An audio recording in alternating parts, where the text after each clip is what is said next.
스타카토 제40회 두 번째 핫 이슈는 영화 연평해전과 연평해전이 우리나라 영화관의 스크린을 독점하고 있는 그 현상에 대해서 이면을 좀 들여다보려고 합니다.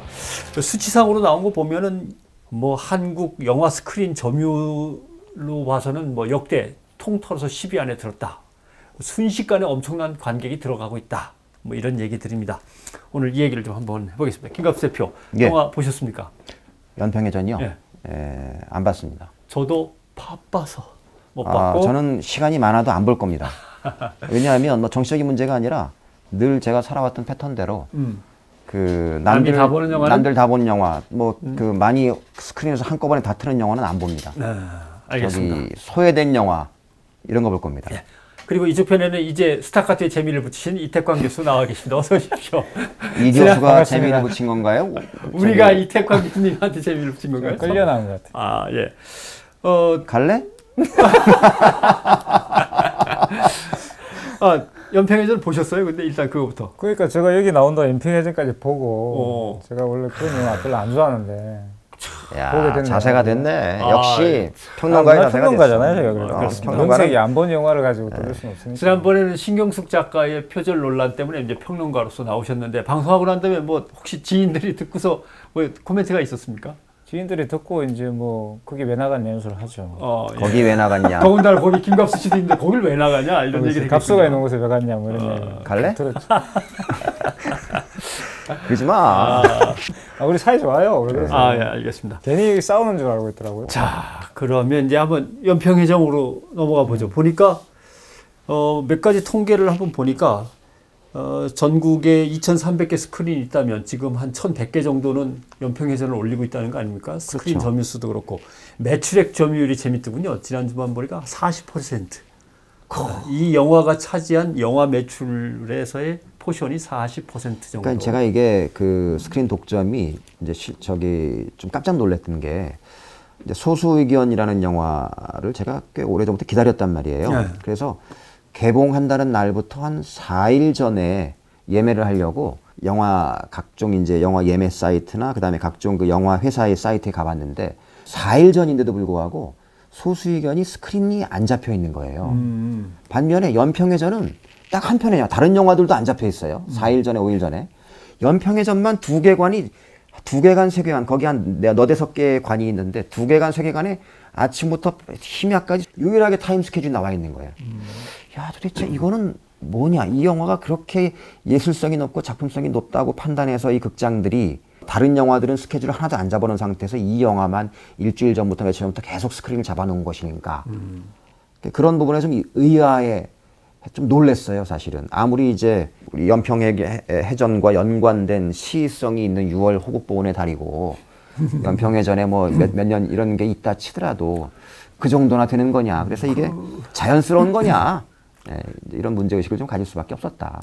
저는 그냥 영화에 관심이 없어서 그랬는지 모르지만 그만하면 자연스럽다라고 생각을 했었거든요. 왜냐하면 태극기 휘날리면 할아버지가 젊을 때 죽은 거고 연평해전은 얼마 전에 내 형이나 뭐 형의 친구나 뭐 아무튼 친구의 형이나 이쯤에서 이제 그러니까 젊은 사람들도 꽤 들어오겠다. 거기다가 또 해군은 또 단체 관람해야 되고 육군도 좀 단체 관람도 해야 되고 그다음에 퇴역한 병사들도 좀 애인하고 같이 가서 데이트하면서 좀 봐야 될 것 같고 그다음에 또 뭐 보스 가스통 메고 다니시는 분들이나 이런 분들도 저 또 가슴에 손을 올리면서 아니 그럼 뭐 보셔야 되고 저기 뭐냐 뭐 광해 이런 영화는 뭐 유림이 단체 관람하는 겁니까? 뭐 아니잖아요. 그래서 예술성이나 작품성이 떨어지더라도 웬만큼은 들겠다라고 했는데 그런데도 너무 많이 들어오네요. 명량도 뭐 해군들이 다 끌고 간 건가? 근데 어쨌든 제가 이제 그 연관성을 우리가 똑같은 질문입니다. 우리 편 기자님 그냥 말씀하신 것처럼. 그래서 직접 보셨다니까 시의성과 이런 것들도 이제 마케팅의 한 포인트가 되겠지만 무엇보다도 이 배급사와 상영관들이 그렇게 일찌감치부터 스크린을 확 확보할 때는 이게 정말 좌중을 압도하는 뭐 외국의 블록버스터, 뭐 고정편을 많이 갖고 있는 어마어마한 영화로서의 어떤 후속편 또는 뭐 야 정말 이거는 예술성 작품성을 동시에 가진 뭐 이런 경우 아니면 드문 케이스인데 보고 난 다음에 그렇게 할 만한 영화였어요? 어땠어요? 일단 이 영화는요, 보통 이제 그 약간 국제시장? 뭐 이런 어떤 계열 속에 있는 그런 작품이라 볼 수 있는데, 일단 저는 이 영화를 보고 이제 연평해전이라는 그 배경이 없다면 군인 영화가 아닌가 하는 생각이 좀 들었어요. 군인 영화.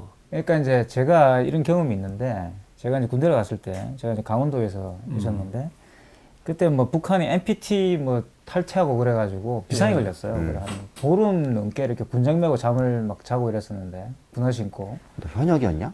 현역이었지. 제가 이기자 부대. 근데 그래서 쌤 우린 진짜 전쟁 난다고 이제 생각을 하고 있었던 거예요. 근데 그러고 나서 이제 뭐 아무 일 없이 끝나고 이제 그리고 나서 몇 주 뒤에 우리는 휴가를 나왔죠. 나왔는데 뭐 세상은 이제 아무 일 없었던 것처럼 돌아가고 있더라는 거야. 이게 이제 일반적 군인들의 정신이죠. 이제 뭐 이런 말씀 드리면 좀 군발이라고 이제 그래요. 군발의 정신인데, 이 세상이 이렇게 희한하게 정상으로 돌아가고 있었구나. 우리는 쌩 난리를 치고 있었는데 이런 느낌이 있어요. 일반적으로. 군복무를 해보신 분은 느낄 거라 생각합니다. 그 이야기예요. 그러니까 이제 나라는 월드컵, 그냥 그걸 이제 아주 대비를 시키거든요. 이렇게 월드컵으로 난리치고 뭐 이제 뭐 우리가 봤던 그 월드컵의 축제 분위기가 막 이루어지고 있는데, 여기서 이제 전쟁이 벌어지고 있는 거죠.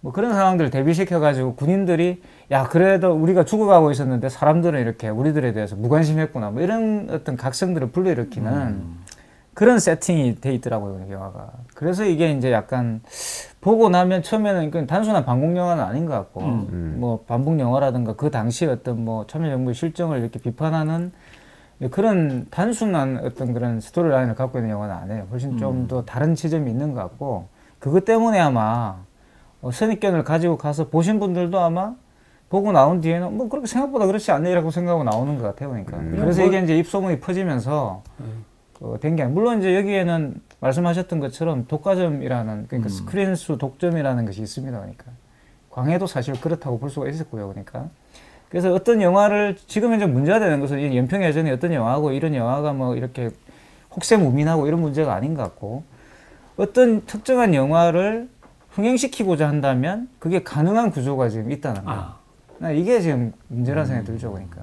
연평해전 같은 경우는 만약에 그냥 독점이 아닌, 스크린 독점이 아니고 그냥 나와서 경쟁했더라면 그냥 그만한 영화로 끝났을 수 있는 영화였죠. 어떤 세력, 어떤 조직이 이 영화 히트시키자라고 마음 먹고 쏟아 부으면 그냥 뭐 그렇죠. 다른 영화는 다 깔려버리고 이게 히트칠 수밖에 없는 구조. 그래서 이제 아까 제가 처음에 과연 그렇게 할 만한 작품이 되는 거냐, 근데 그 말씀 이제 지금 그 답은 그럴 만한 거는 아니었는데, 그렇다고 해서 또 이제 일각에서 얘기했던 것처럼 이게 마치 반공 영화 또는 뭐 보수 편향 이데올로기 진영에서 의식화 일종의 뭐 이런 걸 염두에 둔 그런 영화는 아니라는 거잖아요, 어쨌든. 그렇죠. 휴머니즘에 이제 수준을 맞췄는데 사실 이것도 이제 미묘한 게 있습니다. 일반적으로 보수의 이데올로기라는 건 사실 휴머니즘을 표방하게 돼 있어요. 네, 그렇죠. 그래서 이게 이제 일단 보수적 영화는 맞죠. 그러니까 이제 그런데 그리고 그렇다고 해서 전쟁을 찬미하고 이런 또 영화도 아니고. 어쨌든 안보, 군 뭐 이런 얘기 나오면 어쨌든 간에 한국의 보수 진영은 일단 자기들의 전유물로 생각하고, 그렇죠. 이런 것들을 그 반대 진영은 이런 부분에 대해서 도외시하거나 이 안보의식이 희박한 사람으로 이제 규정지어버리는 이데올로기를 이제 늘 강조하잖아요. 그게 중요한 포인트인데요. 그러니까 최근에 와서 특히 이제 그 2012년에 박근혜 정부가 등장한 이후에 보수의 어떤 전략, 물론 뭐 이상한 보수들도 있죠. 가서 북치고 장구치고 하시는 분도 있고, 신흥 종교도 있지만, 그런 분들은 제가 볼 때는 이제 점점 이렇게 그 내부에서도, 보수 내에서도 저는 소수화되고 있다고 봐요. 그러면 일반적인 보수의 어떤 그런 지금 논리가 뭐냐 그러면 바로 그겁니다. 안보나 애국이나 이렇게 보통 표현됐던 거 있죠. 이런 것들이 휴머니즘으로 포장되고 있다는 거예요. 특히 이제 안보 문제가 이제 휴머니즘으로 포장되면서 연평해전이 바로 그런 영화죠. 굉장히 그걸 국제시장도 그렇잖아요. 보시면 결국 그 휴머니즘으로 포장돼 있잖아요. 이제 그게 지금 현재 어떤 지배적인 보수 이데올로기고, 연평해전도 그런 선상에서 나와서 과거의 어떤 그런 90년대 우리가 갖고 있던 그 보수의 이미지들, 우리가 90년대까지 갖고 있던 보수 이미지라는 건 좀 후지고, 그죠? 시대에 뒤떨어지고 뭔가 이렇게 그 고집세고 이런 사람으로 그려져 있는데, 연평해전에서 그려지는 어떤 보수 이데올로기 전혀 그런 모습이 아니에요. 굉장히 휴머니즘적이고 오히려 소외받고 오히려 어떤 역사의 아픔을 간직하고 있고 이런 식으로 그려지거든요. 국제시장에 등장하고 있는 그런 주인공의 모습과 이제 그 유사한 측면들이 있죠. 그래서 이제 그러면은 결론적으로 그 핵심은 어떤 특정한 세력이 이 특정한 목적의식을 가지고 이 영화를 밀어버려야 되겠다라고 하면 그 밀어지는 게 관통이 언제든지 가능한 구조와 시스템이 지금 현재 한국에 존재한다는 게 핵심이라는 거고, 그런 점에서 봤을 때 아까 작품성이 뭐 탁월하거나 이런 것은 아니었는데 어쨌든 이 영화 자체를 애초에 제작할 때 그런 목적의식을 가지고 만들었는지는 잘 모르겠지만 이거는 우리의 전유물화 시켜서 반대쪽에 있는 세상을 둘로 나누고 뭐 이런 익숙한 사람들은 저쪽 사람들로 하여금 이런 것들을 계속 괴리시키는 그런 수단, 도구, 기회 뭐 이런 거를 활용해야 되겠다라는 의도가 여기에 투영됐을 가능성도 있다고 보시는 거냐고요. 그렇죠. 언론 권력이나 정치 권력이. 네, 그러니까 예를 들어 국제시장이 저는 대표적인 예였다고 보는데 잘 아시는 것처럼 태극기 저기 하강 장면 있지 않습니까? 격리하는 거 유명한 말씀하신 거죠. 예. 그런 게 대표적이라고 해요. 그거는 명백하게 이제 국가주의를 조롱하기 위한 국가주의를 약간 비웃기 위한 어떤 그런 그렇죠. 장치였는데도 예. 불구하고 그것이 이제 전유되면서 전혀 다른 의미로 해석되잖아요. 그러니까 조롱하는 장치를 대통령께서 일단 찬양 훌륭한 장치로 이제 보신 거죠. 받으셨으니까. 그런 것들이 국제시장에 가지고 있던 탈정치적인 어떤 속성이었잖아요. 근데 이제 그 탈정치적 속성 자체가 사실 보수 이데올로기인 건데 그거를 만약에 어떤 특정한 그 의도를 가진 세력들이 밀어주게 되면 그쪽의 어떤 의도대로 이제 전유될 수 있다는 거예요. 이런 문제가 생기는 거죠. 한국에서는요, 대중문화라는 것이 상당히 이제 끊임없이 정치가 개입하는 그런 장이었어요. 지금까지 대중문화라는 것이 정치와 독립적으로 존재한 적이 없습니다. 그러니까 박정희 시대를 한번 생각해 보십시오. 끊임없는 대마초 사건이 일어나죠. 그게 뭐냐 그러면 바로 정권이 이제 이른바 문화판을 길들이는 거거든요. 그러니까 저는 한국에서 정치인들이 가장 두려워하는 존재 연예인이었다고 봐요. 그래서 연예인들을 가장 두려워하죠. 왜냐하면 연예인들이 아마 대중의 마음을 움직이니까. 뭐 독재자 혼자서 마음대로 할 수 있다고 생각하는데 전혀 그렇지 않습니다. 독재자가 하나기 때문에 의회 정치라는 것은 사실 그걸 분산시켜가지고 그런 어떤 특정한 지지가 없이도 이제 정치가 움직일 수 있도록 만드는 것이라면 이 독재 정치라는 건 그런 게 아니거든요. 자기한테 모든 시선이 다 와야 되잖아요. 그러니까 이거를 좌지우지하기 위한 어떤 그런 모든 어떤 장치들 자기 걸로 다 만들어야 되거든요. 그게 가장 중요한 게 대중문화예요. 전두환 장군이 왜 그 당시에 쿠데타를 일으킨 뒤에 그 뒤에 바로 한 개만 국풍 81이라는 걸 했잖아요. 왜 그런 걸 했느냐는 거죠. 그게 바로 그런 식으로 마음을 장악하기 위한 그런 감성의 어떤 구조들을 장악하기 위한 그런 시도들이 있는 거죠. 그게 바로 대중의 마음을 사로잡는 것이라고 생각하기 때문에 그렇기 때문에 끊임없이 한국 역대 독재 정권들은 대중문화에 개입을 했어요. 그리고 심지어는 뭐 이렇게 우리가 잘 알고 있는 것처럼 3대 방송사 중심으로 해가지고 그 방송사에서 세상에 연예인이 나오는 그런 나라였잖아요, 우리가.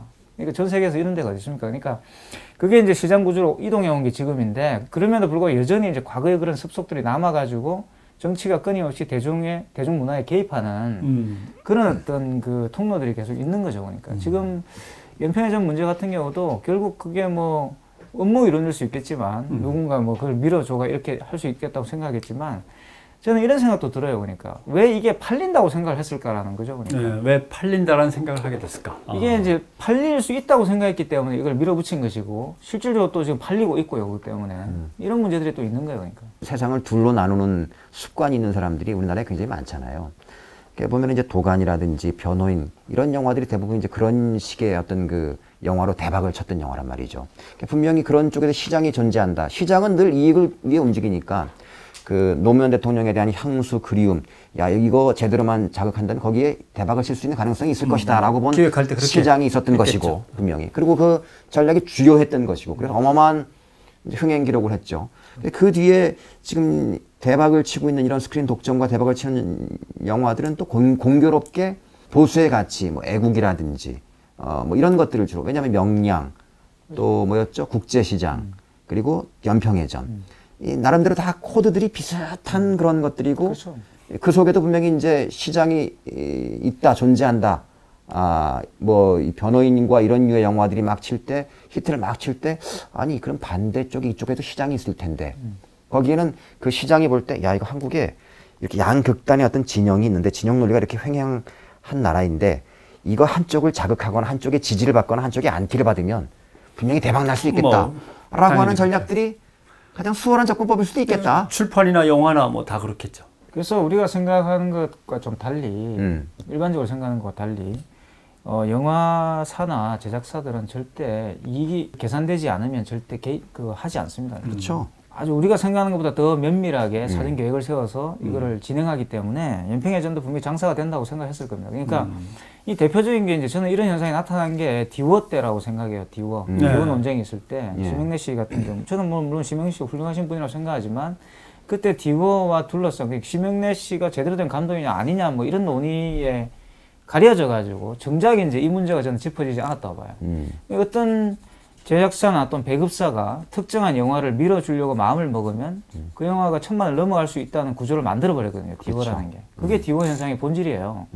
이제 그 뒤로부터 이런 현상이 계속 반복적으로 나타나요. 그래서 스크린을 독과점하면 쉽게 말하면 상영관 수를 늘려가지고 그 상영관을 많이 장악하게 되면 그 영화를 많이 팔 수 있다라는 것이 이제 생기는 거죠. 이거는 마치 출판사들이 어떤 그 교보와 같은 그런 대형 매장을 가진 그런 서점들에 로비를 해가지고 그 매대를 사가지고 그죠? 그렇지. 그 매대에다가 많이 깔면 책이 많이 팔리는 거 똑같은 구조를 베스트셀러가 만들어버리는 되는 거죠. 거죠. 뭐 훌륭한 이러니까 작품이죠. 이제 우리가 보고 싶은 영화에 대한 어떤 선택권이 줄어들어 버리는 그런 문제가 생기는 거죠. 서럽네요. 관객의 힘이 시장의 어떤 주체가 돼야 되는데 그렇죠. 예, 관객은 소비자로서의 주체인 관객은 사라지고 권력과 그다음에 기업 자본이 그걸 차지했다니까 좀 서럽. 제작, 배급, 상영관 자체가 몇 개사가 독점하고 있는 구조니까 완벽하게 우리가 마음 먹고 이거 밀자 하면은 진짜 가장 수월하게 관철될 수 있는 구조가 사실은 영화판이잖아요. 그런 점에서 영화 투자 배급사, 제작사, 그 다음에 이 극장들은 이렇게 한 1,500만 양쪽에 이런 사람들이 있는 이 구조가 참 고마운 구조일 수도 있겠다. 번갈아 가면서 그게 남들이 이용을 하든 말든. 그렇죠. 예. 굉장히 그 통제하기가 용이해지죠. 이런 식으로. 그러니까요. 하면. 참 그런 점에서 이게 근데 이런 것들이 이제 시간이 갈수록 저는 한국 영화의 르네상스가 그 DJ 정부 때 이제 정권 교체가 이루어지면서 과감한 소재 개방 이런 것들을 통해서 이제 한국 영화가 르네상스 그러면서 또 하나가 이제 외국 영화 직배사 이런 것들을 통해서 스크린 쿼터를 통해서 우리 영화의 체력이 길러질 수 있는 늘 이제 서양의 이런 나라들이 자유무역 하자고 하기 전에 자기들은 늘 보호무역을 딱 한 다음에 마지막에 체력이 길러진 다음에 자유무역 하자 이러는 것처럼 이제 그런 두 가지 소재 개방과 스크린 쿼터를 통해서 한국 영화에 끊임없는 지원과 이런 것들을 해주면서 한국 영화가 르네상스를 맞게 됐는데 그 수혜를 온통 그 소수 특권 이 계층들이 독점하고 배우는 배우들도 마찬가지인 거고요. 이러면서 결국은 지금 소수 의견 같은 영화 제목도 마찬가지고 그 영화도 마찬가지고 이런 영화들이 이런 의견들이 발붙일 수 없는 걸로 이제 고착화되는 게 아니냐.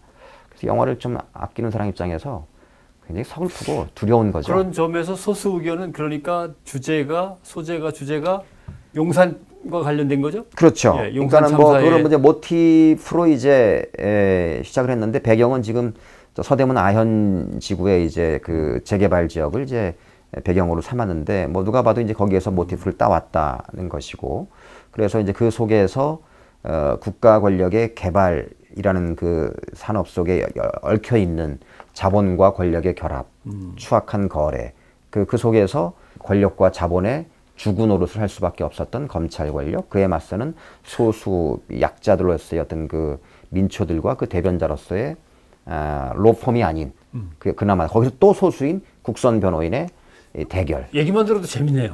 소수 의견은 상당히 잘 만든 영화고요. 네. 그리고 재밌더라고요. 연평의 전하고는 좀 결이 다른 영화죠. 그러니까 물론 이제 용산 이야기 나오지는 않습니다. 용산에 물론 모티프를 땄지만 지금 회자되고 있는 장면 중에 아주 재밌는 장면이 금방 말했던 것처럼 이제 그 짜장면 먹는 장면, 당구장에서 짜장면 먹는 장면. 이 장면이 굉장히 좀 저는 인상 깊었다는 생각이 드는데.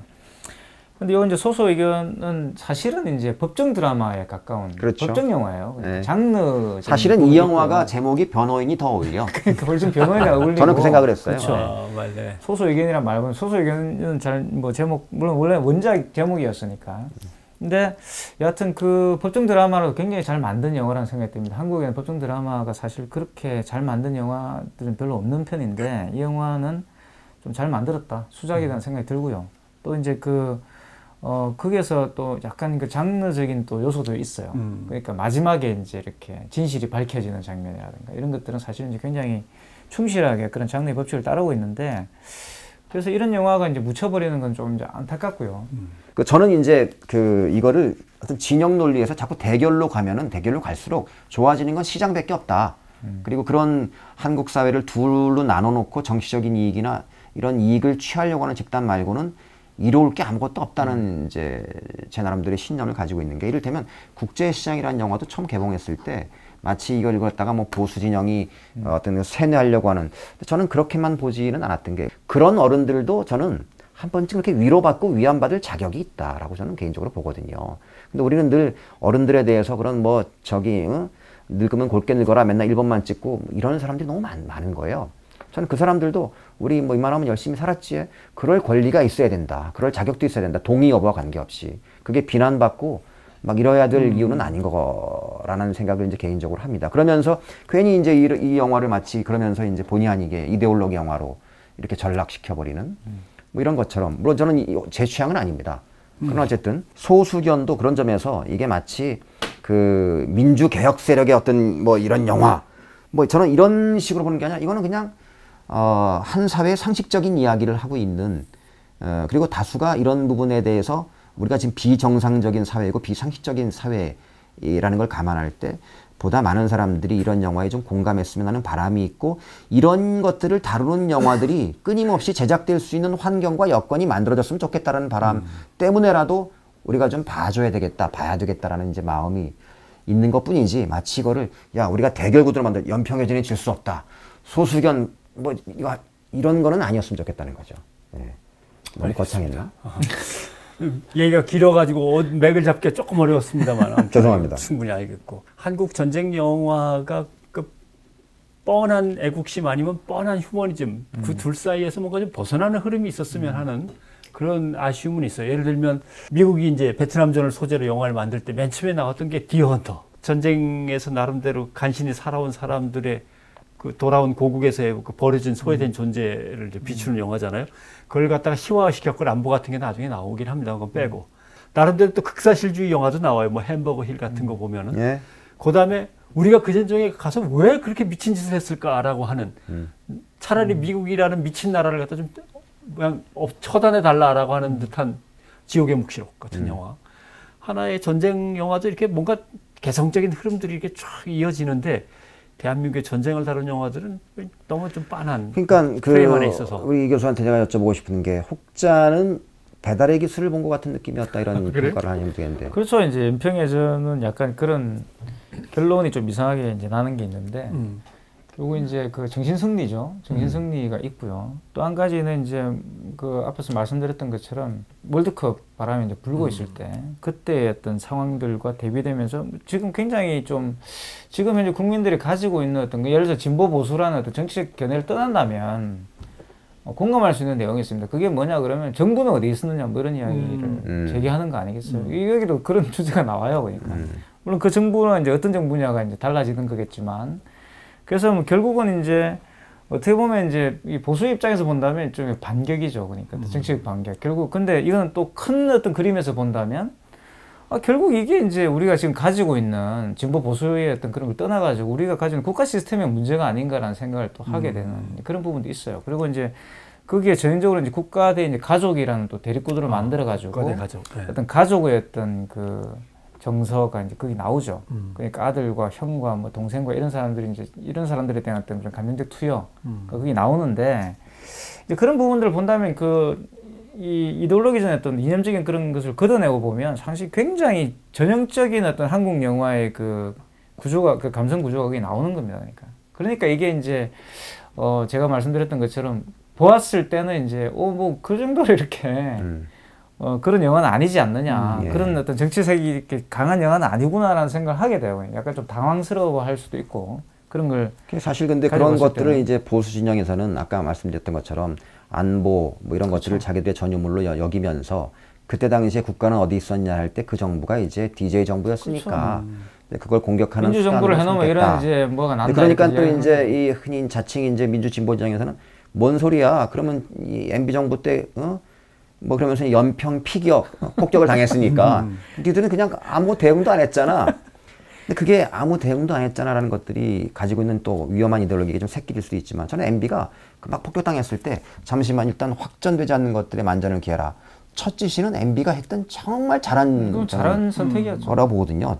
전쟁을 막는 것보다 더 위대한 건 없다. 물론 이제 그 작자가 그 주변과 이런 사람들이 그 뒤에 이제 그런 것들을 재발을 방지를 위해서 했던 수많은 뻘짓과 예산 낭비와 부정부패 이런 것들은 뭐 상상할 수도 없는 얘기지만, 근데 하여튼 그런 식으로 진행될 논란은 아닌 거라는 것이고 하여튼 핵심은 이런 독점 문제 1000개가 넘는 스크린을 2300개 그렇죠. 중에서 그게 저는 핵심이죠. 네. 그 영화의 내용이나 이런 것보다 제가 볼 땐 그게 좀 핵심인 것 근데 같아요. 이거를 지금 보수 언론들이 계속 이제 활용하면서 계속 주문을 하고 있다는 거 아니에요? 이제 그게 마치 보면 임진왜란 영화 비슷한데 명령 비슷한 느낌이 나는데 뭐 맞습니다. 이 햇빛 정책 뭐 이런 거 화해 무드로 이렇게 정부는 막 이렇게 북한에 대해서 이제 굉장히 온화한 어떤 그런 정책을 쓰는데 이제 공격을 하는 것이고 마치 그런 어떤 우리가 아주 가지고 있는 전적 스토리가 그냥 나와요 그냥. 그러니까 이제 방심하고 있는 그러니까 그 무능한 정치인들 때문에 이런 일이 벌어졌다라는 어떤 그런 메시지를 전달하는 건데 거기에 이제 국민들은 영웅적으로 싸웠다 뭐 이런 이야기예요. 근데 이게 사실은 우리는 진보 보수를 다 떠나가지고 모든 영화에 이런 스토리가 있잖아요. 그렇죠. 명랑도 그렇고.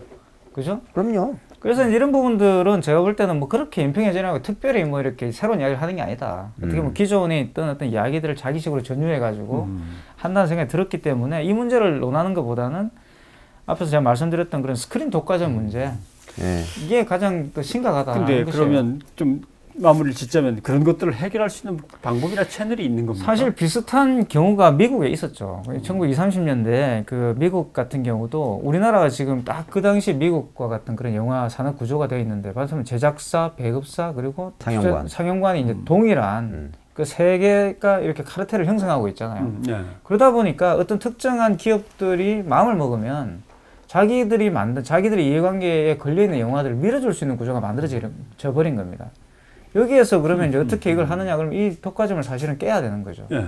그것은 결국 이제 앞에서 말씀드렸던 것처럼 영화가 가지고 있는 어떤 다양한 어떤 그런 다양성들을 살려낼 수 있는 방안으로 국가 정책이 전환이 돼야 되고요. 여기와 관련돼서 시장의 구조가 바뀌어야 된다는 것이에요. 그러니까. 그래서 독립영화 제작자들과 독립상영관들이 많아지는 그래서 대중들로 하여금 또 소비자로 하여금 그런 영화들을 본인들 취향에 맞춰서 선택해서 볼 수 있는 기회를 많이 제공하는 것.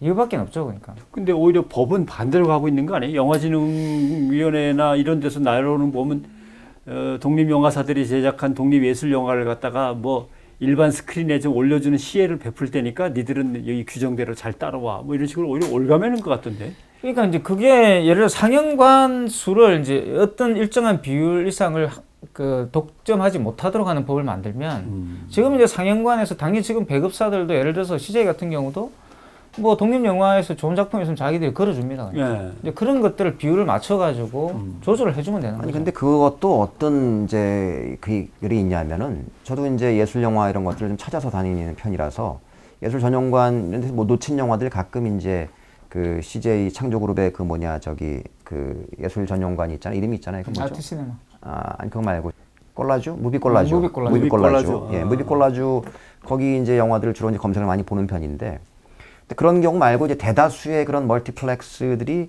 소수 영화, 독립 영화, 뭐 인디 영화 이런 영화들을 우리는 일정 부분 저기 그 시간을 할애했다라고 해서 예매를 보잖아요. 그럼 25시 10분이래. 네? 전용관이 아닌 언제 거죠. 보라는 거야? 그 전용관이 아닌 거죠, 그러니까. 23시 30분 뭐 이래요. 그러면서 이제 전용관이 아닌 경우에 그러니까는 우리가 할애했다 이렇게 명분을 내세울 때 늘 시간들을 그렇게 아침 뭐 평일날 8시 10분 그리고 밤에 25시 10분 25시도 이렇게 있더라고요. 그러니까. 어떻게 하라는 거야? 그러니까 그런 식의 편법을 활용해서 이제 자기들은 구색을 맞췄다라고 하는 것인데 비단 연평해전뿐만 아니라 얼마 전에 뭐 매드맥스 이런 영화가 휩쓸 때도 마찬가지고 영화를 보려고 저는 일주일에 한 최소한 2-3편 이상은 꼭 보려고 하는 편인데 모든 데에 접속을 해도 그 영화가 전체 상영관의 절반을 이렇게 해버리니까 볼 영화가 없는 거예요. 위험한 구조네요.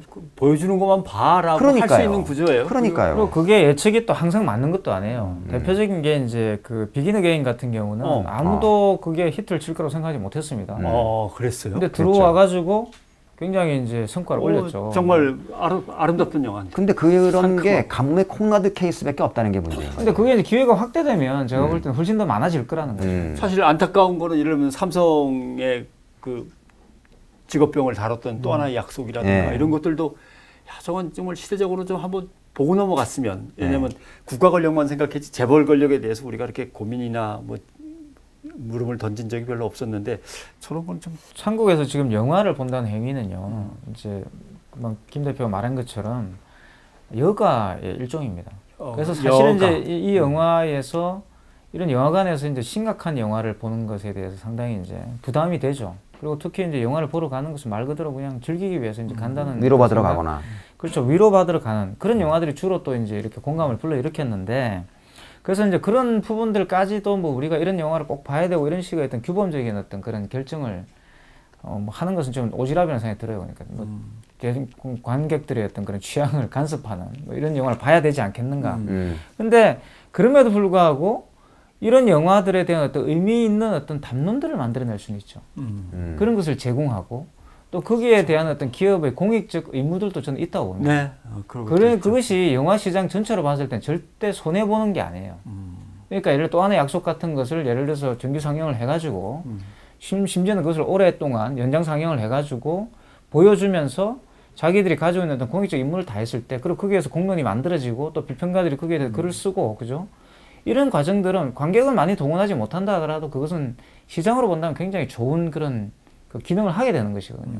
이런 식의 공감을 해야 되는데 지금 당장 눈앞에 있는 이 돈 몇 푼을 가지고서 사실은 이제 스크린 독과점을 해서 쉽게 말해 대박을 치려고 하는 그런 이제 욕심들이 있다는 거죠. 근데 이게 사실 1920, 30년대 그 헐리우드 영화 산업이 잘 우리들의 교훈을 주는 것처럼 영화 산업 전체가 망해버려요.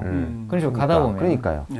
다양성이 존재하지 않는데. 지금 그런 징조가 나타나고 있지 않습니까? 계속 지금 뭐 동일한 것이 반복되고 있고. 그러니까 바나나가 지금 한 가지 종만 남아있다는 거 아니에요. 그렇죠. 한 가지 종만 남아있으니까 전염병 하나가 창궐하면 우리는 영원히 이제 바나나를 먹을 수 없는 인류로 전락해버리는 것처럼 다양성은 그래서 서로가 다양한 종들이 경쟁하면서 열성과 우성이 생기면서 내성이 생기고 막 이러면서 이제 생태계가 보존되는 건데 지금 이런 식의 독과점이 이제 계속 지속적으로 될 때는 그러다가 영화 산업이 망해도 그 영화 산업을 했던 주체들은 재벌의 이 문어발 중에 한 다리가 그냥 이런 거기 때문에 그 사람들은 늘 사는 반면에 실제로 그 문화적인 다양성들 박탈당해버린 대중들의 어떤 고통이라든지 그 다음에 백범 김구 선생이 말한 것처럼 강국이 뭐냐 내가 꿈꾸는 강국은 문화 강국 이제 그런 점에서 우리가 뭐 한류니 뭐니 이러면서 계속 문화적인 컨텐츠 이런 것들이 마치 우리의 미래 경쟁력이나 먹고 살 거리의 주요한 것처럼 얘기를 하지만 그 또한 거기에 투자하고 거기에 지금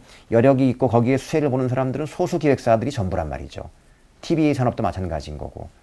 그런 점에서 저는 이제 두 가지 측면을 한번 여쭤보고 싶은 건데 이 교수한테. 첫째는 자 이게 대중들의 선택에 있어서 자칫 못하면 이게 마치 계몽적인 입장에서 당신들 그렇게 그 취향에 휩쓸리면 안 돼. 대중들이 이런 취해를 어떻게 견인할 수 있는 방법들은 없는 건지 이 하나와 두 번째는 안 되면 제도로 견인할 수도 있잖아요. 스크린 쿼터처럼 강제적으로.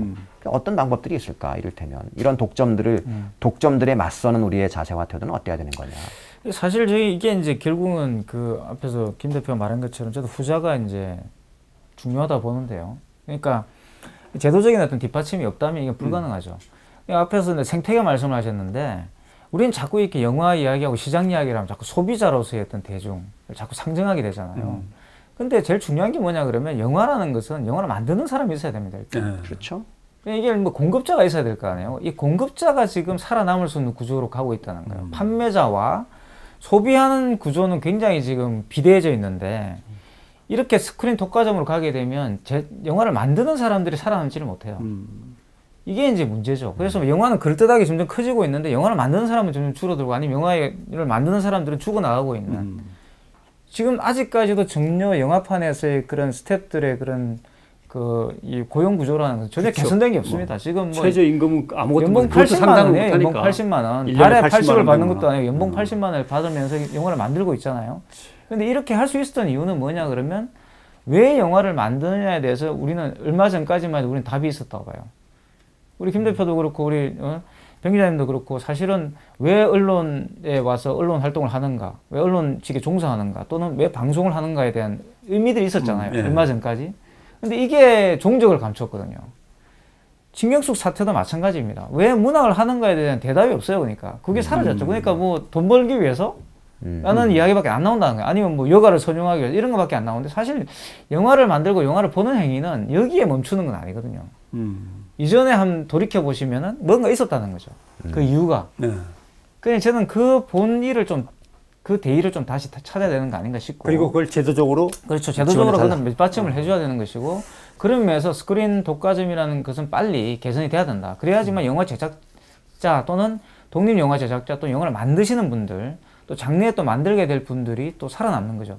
이게 있어야지만 제가 볼 때는 한국 영화가 살아남는 거예요. 안 그러면 제가 볼 때는 뭐 당연히 상인들은 아무 물건이나 잘 팔리는 물건에 가장 팔만큼하네요. 그분들이야 뭐 한국 영화 없어지면 뭐 말레이시아 영화를 수입하든 뭐 인도 영화를 수입해서 팔면 되는 것인데 이 영화를 만드시는 분들은 그렇지 않다는 거죠. 이게 이제 그게 문제인 거죠. 그러니까 이 독과점이라는 게 지금 스크린의 절반을 한 편의 영화가 지배하는 건 이거는 정말 어떤 식으로든 법적으로 좀 규제 장치를 좀 만들 필요가 있겠다. 네. 근데 예를 들면 생태계라고 하는 것으로 접근한다면 생태계가 무너지면 법으로 뭔가 제재를 하거나 그렇죠. 그게 국가의 감독하는 것은 기능이에요. 당연한 거죠. 그렇죠. 사실 스크린 기능이고. 쿼터도 그런 것이고 네. 프랑스 같은 경우 미국 영화에 유입을 갖다 또 텔레비전 프로그램에 유입을 갖다가 법을 강제했듯이 그럼요. 어느 정도까지만. 어쨌든 그 이 제도적인 문제, 그래서 사실은 결국 귀결은 또 정치가 나서야 되는 거예요. 그렇죠. 정치가 해야 될 일이 그렇게 많은 거죠, 사실은. 그런 생각을 법을 합니다. 만들고 가는 게 다 정치이기 네. 때문에. 예. 그건 또 사실 유권자들이 또 견인을 해야 되는 것이고. 예를 들면은 이미 가만히 있지는 않았을 거 아니에요. 영화와 관련된 이런저런 산업 단체들이나 아니면 기관 또는 영화인들이 뭔가 해달라고 한 것들이 국회에 있었을 건데 그 국회의원들이 받아서 입법화하고 하면 되는 것인데 그 과정이 지금 민주적으로 제대로 돌아가고 있지 않은 모양이고. 그러니까 저는 외국 대비 참 아쉽고 부러운 게 문화를 아는 정치인이 없는 거. 숫자가 소수인 거. 그러니까 우리가 뭐 악기 다루고 이런 것까지 요구하지 않더라도 우리 문화 산업 전체와 문화 정책, 그 다음에 문화 전반의 어떤 그 대중의 소비 행태와 그 속에서 발생하는 여러 가지 사회적인 모순과 이런 것들, 이런 부분들에 대해서 고민하고 전문가로서 우리가 꼽을 수 있는 정치인들이 전무하다는 게 참 아쉽죠. 아쉽네요. 네. 예. 아무튼 뭐 이렇게 마무리를 지어야 될 것 같습니다. 흔히 이제 식탁은 정치다라고 얘기하거든요. 뭘 하나 집어먹느냐가 그 사회, 그 국가의 식품 산업 또는 농사 짓는 거, 그다음에 수산업까지 다 연결돼 있듯이 문화를 하나를 소비하는 행위 자체도 우리의 문화 정책, 문화 산업 그리고 문화의 입법까지 정책까지도 다 연결되는 그런 거였구나 하는 오늘 좀 심각한 문제 제기를 봤습니다. 여러분들도 영화 한 편을 고를 때, 영화 한 편을 관람할 때 나의 이 행위 자체가 뭔가 더 큰 의미를 담고 있거나 거기에 연결돼야 된다는 이런 생각을 하시면서 한번 고르셔야 될 것 같다는 생각도 해봅니다. 물론 어떤 작품 보시라고 강요할 건 아닙니다만은. 자, 점심 식당도 마찬가지인 것 같아요. 네. 맛집 한번 뭐 하면은 그거 잘 되는 집만 우고 참 그거 왜 그거 참 싫지 나는 게 이런가. 아무튼 조금 더 다양하고 흥미롭고 재미있는 그리고 푸짐한 서로가 함께 나아갈 수 있는 이런 세상으로 좀 방향이 틀어졌으면 좋겠다는 생각을 해보네요. 40회 두 번째 하디슈는 여기서 접겠습니다. 여러분 고맙습니다.